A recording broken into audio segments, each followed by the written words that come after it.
আরে ভিড় করে শেয়ালরা যাতায়াত করে, বাঘ একা আসে। বাঘ ভাল্লুক, মানুষ বাঘ ভাল্লুক হতে যাবে কেন? আর বাঘ ভাল্লুক হলে তো তাকে তো এমনি সভ্য সমাজে রাখা যায় না। ওই যেমনভাবে 3.5 বছর যেখানে ছিল সেখানে পাঠিয়ে দিতে হবে। বাঘ ভাল্লুক হলে বেকার সভ্য সমাজে কেন থাকবে? বাঘ ভাল্লুক বেকার হাইকোর্ট কি বাঘ ভাল্লুকের জায়গা নাকি? তো চিড়িয়াখানায় থাকে, ওই চিড়িয়াখানায় রাখতে হবে, নাহলে জঙ্গলে ছেড়ে দিয়ে আসতে হবে। আর না হলে যেখানে ওই বড় বড় লোহার গেট টেট থাকবে তার ভিতরে ছেড়ে দিয়ে আসতে হবে। আগে যেমন 3.5 বছর ছিল আর কি লোহার গেটের ভিতরে। সাধারণত বাঘ ভাল্লুক তো ওই হয় জঙ্গলে থাকে না লোহার গেটের ভিতরে থাকে। লোহার গেটের ভিতরে থাকবে, অসুবিধা কি আছে? চাকরি তো ওরা চাকরি খায়নি, ওর টাকা খেয়েছে। আর ওনার টাকা খাওয়ার জন্য চাকরি চলে গেছে। উনি তো কিছুই খান না, উনি শুধু টাকা খান। আর ওনার টাকা খাওয়ার জন্য সকলে চাকরি যায়, ওনার টাকা খাওয়ার জন্য লোকের চাকরি যায়, ওনার টাকা খাওয়ার জন্য কর্মচারীরা ডিএ পায় না। ওনার সব খাওয়ার টাকা খাওয়ার বিষয়টা সম্পূর্ণটাই মমতা ব্যানার্জি। আর উনি বোঝেন না যে ওনার টাকা খাওয়ার জন্য, ওনার পরিবারের কালীঘাটের 3টে রাস্তায় 35টা প্লট হওয়ার জন্য গোটা রাজ্যের মানুষ সাফার করছে। কি দরকার? বয়স তো অনেক হলো, আর কত টাকা খাবেন? এতদিন মুখ্যমন্ত্রী থাকলেন, বয়স হলো, এবার অন্তত ওকে টাকা খাওয়া বন্ধ করুন। এখনো টাকা খাওয়ার ধান্দা, এখনো কি করে টাকা খাবো, কি করে বাড়িতে ঝাড়বাতি লাগাবো, কি করে লিফট লাগাবো পরিবারের লোকজনদের বাড়িতে। কোথায় পান এসব? কালীঘাটের 3টে রাস্তায় 35টা প্লট হয়ে গেল, সমাজ সেবা করে 5 কোটি টাকার সম্পত্তি হয়ে গেল। ওর পরিবারের লোকজন সব হিসাব দেয় কোন হোটেলের বুকিংয়ের অ্যাড্রেস ওর বাড়ির অ্যাড্রেস হয়। এইসব তো করে বেড়ান।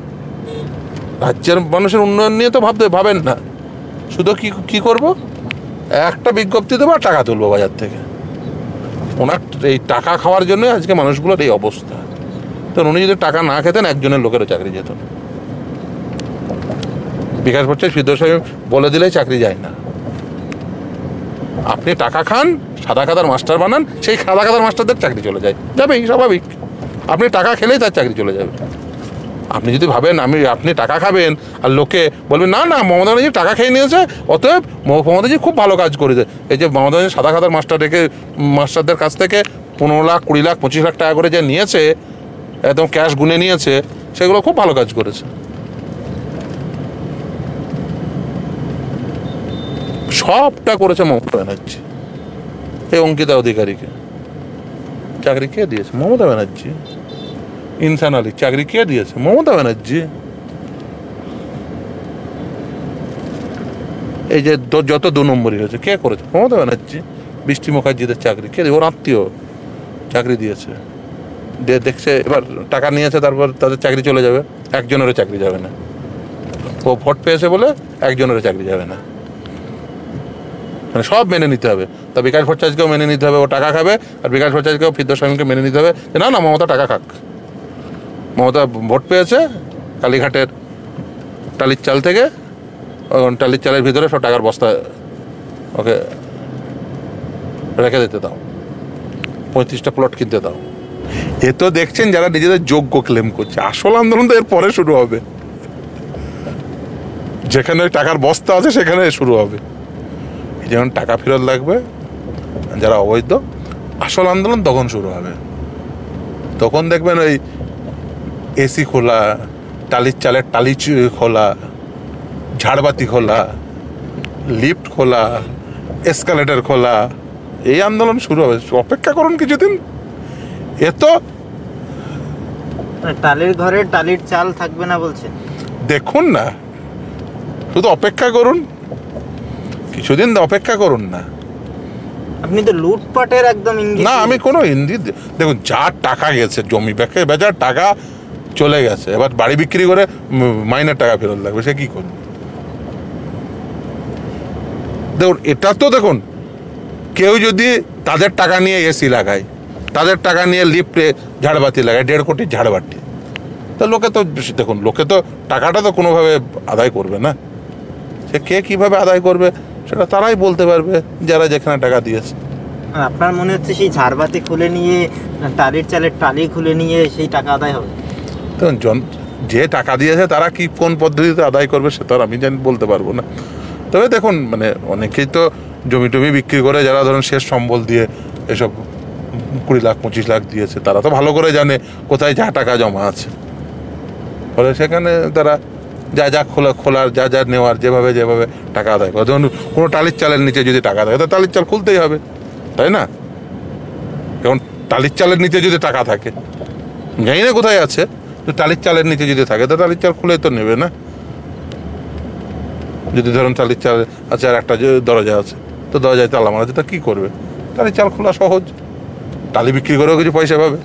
আদালত মনে করেছেন কি, দেখুন কন্টেম্প প্রসিডিংস হয় আদালত এবং কন্টেমনারের মধ্যে। ফলে সেখানে কেউ ইনফরমেন্ট থাকেন, আমরা তো আর ইনফরমেন্টও নই, ফলে প্রসিডিংসেও নেই।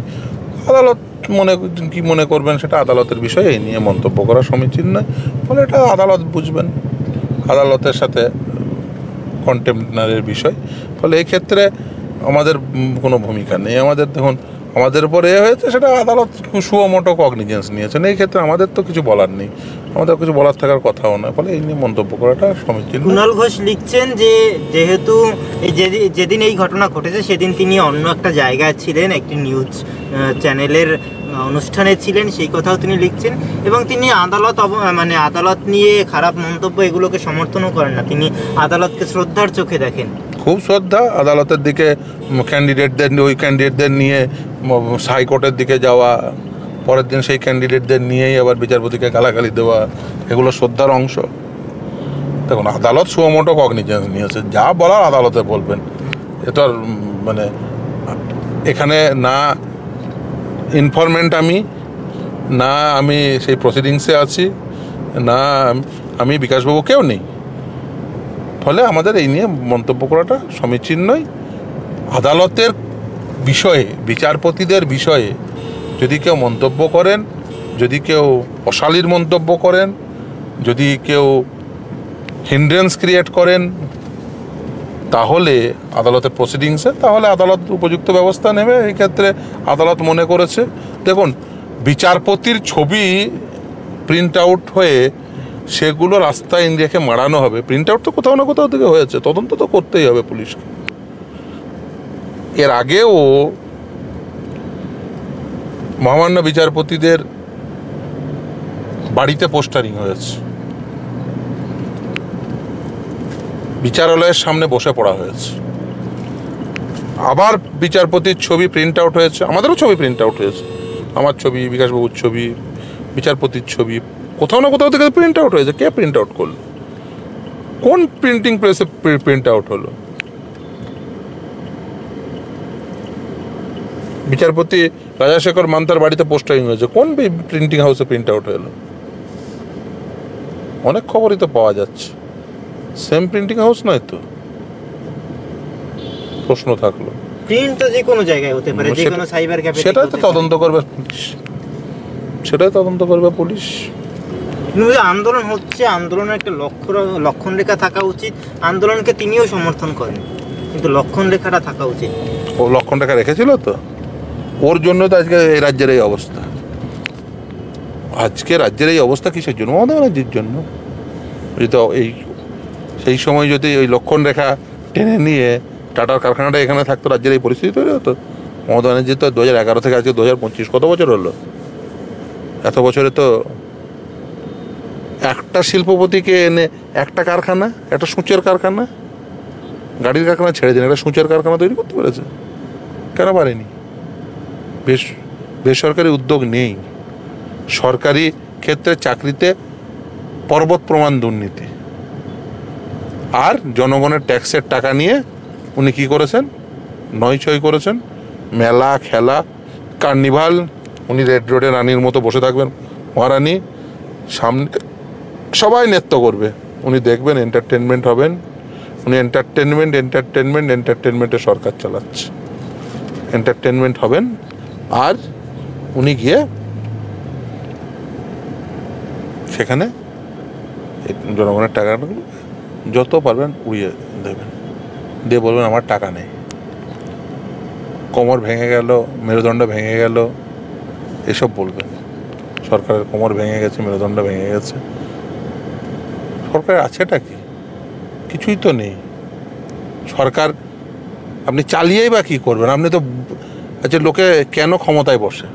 যে কোনো দল, রাজনৈতিক দল বা যে কোনো রাজনৈতিক নেত্রী ভোট চাই কিসের জন্য? আমি সরকার এমএলএ হব, এমপি হব, এমএলএ হয়ে ঠিক আছে সরকার আমরা সবথেকে বেশি সংখ্যাগরিষ্ঠতা পাবো, সর্ববৃহৎ দল হব, আমরা ক্ষমতায় এসে আমরা রাজ্য পরিচালনা করব, মানুষের উন্নয়নে কাজ করব, স্কুলের শিক্ষক নিয়োগ করব, হাসপাতালে ডাক্তার নিয়োগ করব। এখন বলছেন কিচ্ছু হতে দিচ্ছে না, সব বিকাশ ভট্টাচার্য বিদ্যাসাগররা জানে। তো লোকে আপনাকে ভোট দেবে কিসের জন্য? ভোট দেওয়ার তো কারণ থাকবে। আপনি তো নিজে যদি ভোট দিয়েও, জনগণ ভোট দিয়েছে, তারপরেও জনগণ দেখছে যে তাদের শিশুদের স্কুলে পড়ানোর মাস্টার নেই। কেন? তার কারণ হচ্ছে একে শিক্ষক নিয়োগ করেনি, আর দ্বিতীয় যা নিয়োগ করেছিল সেগুলোর কাছ থেকে মমতা ব্যানার্জিরা পয়সা খাওয়ার জন্য তাদের চাকরি চলে গেছে। সেই জনগণ কিসের জন্য মমতা ব্যানার্জিকে ভোট দেবে বলুন তো? আর ভোট দিয়েই বা কী করবে? ও তো বলবে যে কিছুই করতে পারবো না, সব বিকাশ রঞ্জন ভট্টাচার্য বিদ্যাসাগররা করবে। ভোট দিয়েই বা কী হবে ওকে? সেখানেই বলছেন রাজনৈতিক দলগুলি জলঘোলা করার চেষ্টা করছে। জলঘোলা কেন? না করলেই পারতেন, চাকরিটা না খেলেই পারতেন। এটা রাজনীতির বিষয় নয়, এটা রাজনৈতিক দল করে, তো আদালত করেছে। আদালত কি রাজনীতি করেছে? আপনি যদি র্যাঙ্ক জাম না করে চাকরি না দিতেন, যদি সাদা খাতার মাস্টারদের চাকরি না দিতেন, এই কারোরই চাকরি যেত না। তো করেছে আদালত, কোনো রাজনৈতিক দল না। উনি গুলিয়ে দিতে চাইছে। কি সিপিএমের আলিমুদ্দিন স্ট্রিটে কি অর্ডার হয়েছে নাকি? আলিমুদ্দিন স্ট্রিটে মোহাম্মদ সেলিম সই করে দিয়েছে আর পরে চাকরি চলে গেছে। তো আপনাকে দেখে কী করবে? সেটাই যদি হয় যে মোহাম্মদ সেলিমের সয়ে বা বিকাশ রঞ্জন ভট্টাচার্যের সয়ে চাকরি চলে যাবে, তার লোকে কেন মমতা ব্যানার্জিকে ভোট দিতে যাবে? ভোট দিয়েই বা কী হবে? যদি সেটাই হয়, মমতা ব্যানার্জির কথাই সত্যি হয় যে রাজনীতি করে সবারই চাকরি চলে যাচ্ছে, এটাই সত্য, ধরে নেন তর্কের কাছে এটাই সত্য, তো লোকে ওকে ভোট দেবে কিছুর জন্য? গ্রামে দেখেছেন তো কিছু লোক থাকে যারা ওর কাছ থেকে টাকা ধার নেয় বিভিন্নভাবে।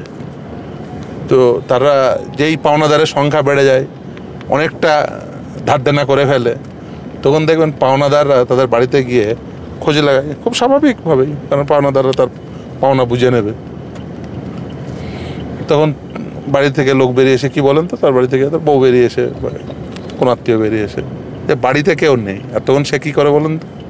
জানলা খুলে দেখে মুখ বাড়িয়ে, হ্যাঁ, যে পাওনাদার গেল নাকি ওখানে দাঁড়িয়ে আছে, নাহলে সে বেরোবে না বাড়ি থেকে।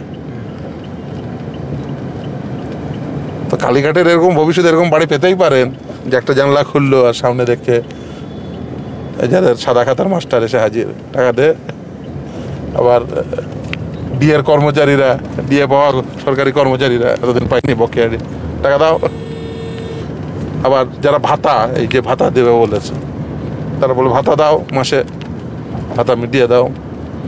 আবার ধরুন যারা এই আগামী 31শে ডিসেম্বরের মধ্যে চাকরি দিতে বলেছে সুপ্রিম কোর্ট, তারা বলে চাকরি দাও, চিন্তা নেই। এই দৃশ্য দেখলে অবাক হবেন না। জানলা খুলবে দেখবে ডিএ, জানলা খুলবে দেখবে অযোগ্যরা, অবৈধরা, বলবে টাকা ফেরত দাও আমাদের।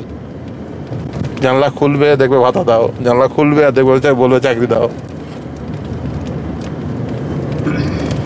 অনেক দিন অনেক অবৈধ কাজ করলো। আমি তো অনেক আগেই বলেছি, স্বৈরাচারী শাসকের শেষের পরিণতি ভয়ঙ্কর হয়। এবার হিসাব হবে, দেখুন কি হচ্ছে। এ তো বিকাশ ভবনের সামনে যা দেখছেন ওটা তো ট্রেলার, আসল ছবি তো এর পরে হবে।